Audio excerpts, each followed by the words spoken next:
ஆழ்மைய உளநல உதவிமுறை ஆற்றுப்பெறுநரின் சுய கண்டுபிடிப்பு மற்றும் வளர்ச்சியை வலியுறுத்தும் வழிகாட்டுதல் இல்லாத ஒரு மனிதநேய அணுகுமுறையாகும். உதவி நாடுனர் முழு செயல்பாட்டு மனிதராக வளர நேர்மையான ஒரு உறவு சூழலை உருவாக்கி தருகிறது இந்த உளநல உதவிமுறை. ஆழ்மைய உளநல உதவிமுறை ஆற்றுப்படுத்துதல் என்ற சொல்லை உளவியலில் அறிமுகப்படுத்தியது. ஆற்றுப்படுத்துதலின் அடிப்படை இலக்கணத்தையும் வகுத்தது. உதவி நாடுனரை கிளையண்ட் என்று முதலாக அழைத்த இந்த அணுகுமுறை மனித உளவியலின் வேர். இது மனித மைய மற்றும் ஆற்றுப்பெறுநர் மைய வழிகாட்டுதல் இல்லாத ஒரு உளநல உதவிமுறை. ஆழ்மைய உளநல உதவிமுறையை உருவாக்கியவர் கார்ல் ராஜர்ஸ். கார்ல் ராஜர்ஸ் 1902ஆம் ஆண்டு ஜனவரி 8ஆம் நாள் அமெரிக்காவில் ஓக் ஹில் கிராமத்தில் பிறந்தார். இவரது பெற்றோர் வால்டர் ராஜர்ஸ், ஜூலியா குஷிங். ஒரு கிறிஸ்தவ குடும்பத்தில் பிறந்த இவர் மிகுந்த கட்டுப்பாட்டுடன் வளர்க்கப்பட்டார். பிறர் உதவியின்றி தானே முன்னேறும் திறன் படைத்த தனிமை விரும்பும் ஒரு இளைஞராக வளர்ந்தார். கார்ல் ராஜர்ஸ் முதலில் ஒரு விவசாயி, பின்னர் ஒரு கிறிஸ்தவ திருப்பணியாளராகும் எண்ணத்தில் வரலாறும் இறையியலும் படித்தார். இறுதியில் 1931இல் கொலம்பியா பல்கலைக்கழகத்தில் உளவியலில் PhD முடித்தார். 1930களில் ராச்செஸ்டர் குழந்தைகள் மீதான வன்கொடுமை தடுப்புச் சங்கத்தில் பணியாற்றினார். அவருக்கு ஆட்டோ ராங் அவர்களின் மனிதர்கள் பதட்டம் விலக்க படைப்பாற்றல் உள்ளவர்கள் என்ற கோட்பாடு பிடித்திருந்தது. 1940இல் ஓஹியோ பல்கலைக்கழக பேராசிரியரானார். பின்னர் விஸ்கான்சின் பல்கலைக்கழகத்தில் பேராசிரியரானார். அப்பணியை விட்டுவிட்டு கலிஃபோர்னியாவில் லாஹோயாவில் 1964இல் ஆராய்ச்சியாளராக பணிபுரிந்தார். 1946இல் அமெரிக்க உளவியல் சங்கத்தின் தலைவராக தேர்ந்தெடுக்கப்பட்டார். பின்னர் அமெரிக்க உளநல உதவியாளர் சங்கத்தின் முதல் தலைவரானார். 1987இல் நோபல் பரிசுக்கு பரிந்துரைக்கப்பட்டார். அந்த வருடம் பிப்ரவரி மாதம் மாரடைப்பில் இறந்தார். கருத்தியல் பின்னணி. ராஜர்ஸ் அவர்களின் சிந்தனைகள் மீது தாக்கங்கள். இருப்பியல் மெய்யியல். தனிமனிதன் எந்த வாழ்வு சூழலிலும் தன் தனிப்பட்ட சுதந்திரம், பொறுப்புணர்வை செயல்படுத்தி தன் உண்மை தாண்மையையும் உலகில் வாழ்வதற்கான ஒரு அர்த்தத்தையும் நோக்கத்தையும் கண்டுகொள்ள போராடுகிறான். தாண்மை என்பது எண்ணம் மற்றும் புலன் உணர்வால் பெறும் அறிவாற்றல் ஆகும். இதன் முக்கிய அம்சம் சுய செயல்திறன். மனிதமைய மெய்யியல். மாண்புமிக்க மனிதர் தம் நல்ல இயல்புகளாலும் ஆற்றலாலும் தனது தேவை மற்றும் சமூகத்தின் தேவைகளை நிறைவேற்றி இரக்க உணர்வோடும் அறநெறிகளோடும் வாழ முடியும். இயல்பு நிகழ்வாய்வியல். மனிதர்களின் தனிப்பட்ட அனுபவங்களை ஆய்வு செய்து பொது கோட்பாடுகளை உருவாக்கி கொள்ளலாம். கிறிஸ்தவம். கடவுளின் சாயலாக படைக்கப்பட்ட நல்லியல்புடைய மனிதர்கள் கடவுளின் உதவியோடு அன்பாலும் சுயநலமற்ற அர்ப்பண வாழ்வாலும் நிறைவாழ்வு உலகினை உருவாக்குவர் என நம்புகிறது கிறிஸ்தவம். ஆழ்மைய உளநல உதவிமுறையின் சிறப்புத்தன்மைகள். தன் முழுமையாக்க உள்ளியக்கம்.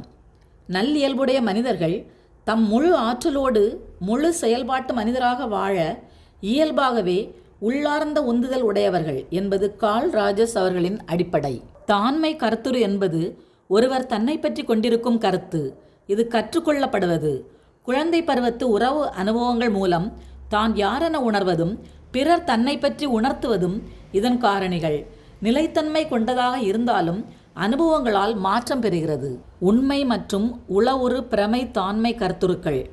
ஒருவர் தன்னை பற்றி பிறரிடமிருந்து பெறும் செய்திகள் ஆளுமையின் இயல்புக்கு ஒத்துப்போவதாயிருந்தால் உண்மை தாண்மை வடிவம் பெறுகிறது.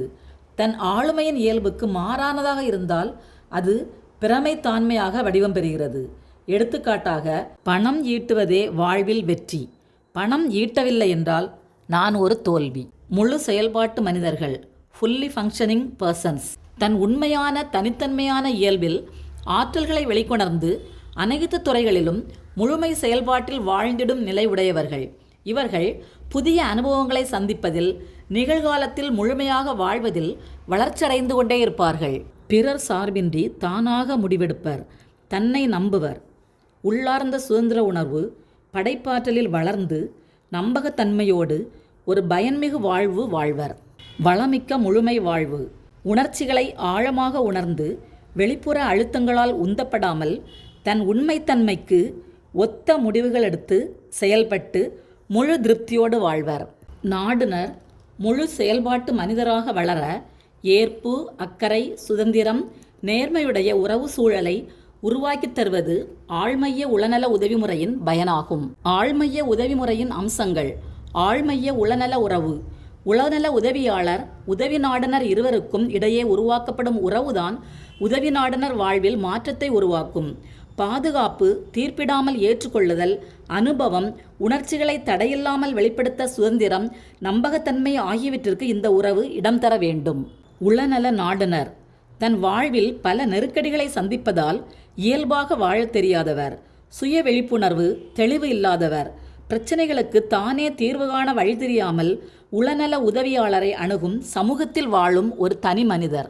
உளநல உதவியாளரின் மனநிலையும் ஆளுமையும் மிக முக்கியமானவை. அவரது மனநிலை நிபந்தனையற்ற நேர்நோக்கு அணுகுதல், புரிந்துணர்வு, உண்மைத்தன்மையும் ஒருமைத்தன்மையும் உடையதாக இருக்க வேண்டும். புரிந்துணர்தல்: உதவியாளர் உரிய வரம்புகளோடு உதவி நாடனரின் அனுபவத்தை அவரது இடத்திலிருந்து அவரது கோணத்தில் அனுபவித்து அவரது உணர்ச்சிகளையும் எண்ணங்களையும் தனக்குள்ளே உணர வேண்டும். அவர் மீது பரிதாபப்படுவதோ வருத்தப்படுவதோ பொருத்தமானதல்ல.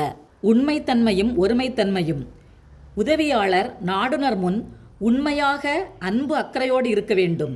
அவர் மீது எழும் பதில்வினை பற்றிய விழிப்புணர்வோடு உணர்ச்சிகள் எண்ணங்களை அவரோடு பகிர்ந்து கொள்ள வேண்டும். கார்ல் ராஜர்ஸ் உதவியாளரின் ஆளுமைக்கும் மனநிலைக்கும் அளித்த முக்கியத்துவத்தை நுட்பங்களுக்கு கொடுக்கவில்லை.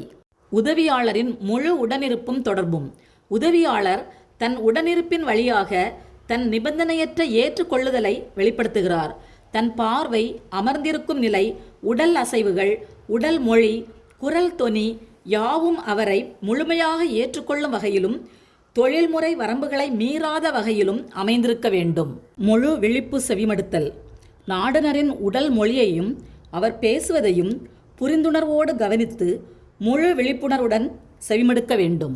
பிரதிபலித்தல்: நாடனர் பகிர்ந்ததை மாற்று வார்த்தைகளில் அவரிடம் சொல்வது. அவரது தற்போதைய உணர்ச்சிகளையும் எண்ணங்களையும் கண்ணாடி போல் தெளிவாக பிரதிபலித்து கூற வேண்டும்.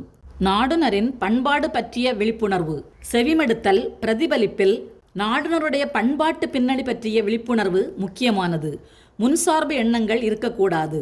சுட்டிக்காட்டுதல்: நாடுனரின் தன் விழிப்புணர்வை மேம்படுத்த சுட்டிக்காட்டுதல் நுட்பம் சில நேரங்களில் பயன்படுத்தப்படுகிறது. தன் வெளிப்பாடு: நாடுனர் அகவொளி பெறும் வகையில் உதவியாளர் தம் சொந்த அனுபவங்களை வெளிப்படுத்தலாம். உணர்ச்சி இடப்பெயர்ச்சி: நாடுனர் தனக்கு விருப்பமான ஒருவர் மீது இருக்கும் உணர்ச்சிகளை உதவியாளர் மீது திருப்பி உறவு பரிமாற்றத்தில் ஈடுபடுவது. எடுத்துக்காட்டாக அம்மா பிள்ளை உறவு. இதனால் உளநல உதவியின் நோக்கம் நிறைவேறாது, பாதகமான விளைவுகள் ஏற்படலாம். அமர்வுகளை நிறைவு செய்தல்: நாடுனர் உணர்ச்சிபூர்வமான செய்திகளை பேச வாய்ப்பளிக்கும் விதமாக முழு விழிப்பு செவிமடுத்தலுக்கு சிறிது நேரம் கூட எடுத்துக்கொள்ளலாம். இறுதியில் அன்றைய அமர்வுகளின் நிகழ்வுகளை சுருக்கி சொல்லி சாதனைகளை உறுதிப்படுத்தி நம்பிக்கை அளித்து நிறைவு செய்யலாம். உளநல உதவி பல அமர்வுகளில் நடைபெற்றால் உதவியாளருக்கும் நாடுனருக்கும் இடையில் நீண்டகால உறவு ஏற்படும். இந்த உறவை நிறுத்திக்கொள்ள நாடுனர் தயக்கம் காட்டினால் சாதாரண நடைமுறை வாழ்வுக்கு அவர்களை தயாரித்து நிறைவு செய்ய வேண்டும். நிகழ்வுகளிலே நம்மை பற்றி நாம் என்ன புரிந்து கொள்கிறோம் என்பதும், நம்மை பற்றி மற்றவர்கள் என்ன நினைக்கிறார்கள் என்று நாம் புரிந்து கொள்கிறோம் என்பதும் ஞாபகம். நம்மை பற்றி மற்றவர்கள் என்ன நினைக்கிறார்கள் என்று நாம் புரிந்து கொள்கிறோம். இந்த இரண்டும் இணைந்து நம்முடைய செல்ஃப் கான்செப்ட் அல்லது தாண்மை கருத்து உருவாகுது.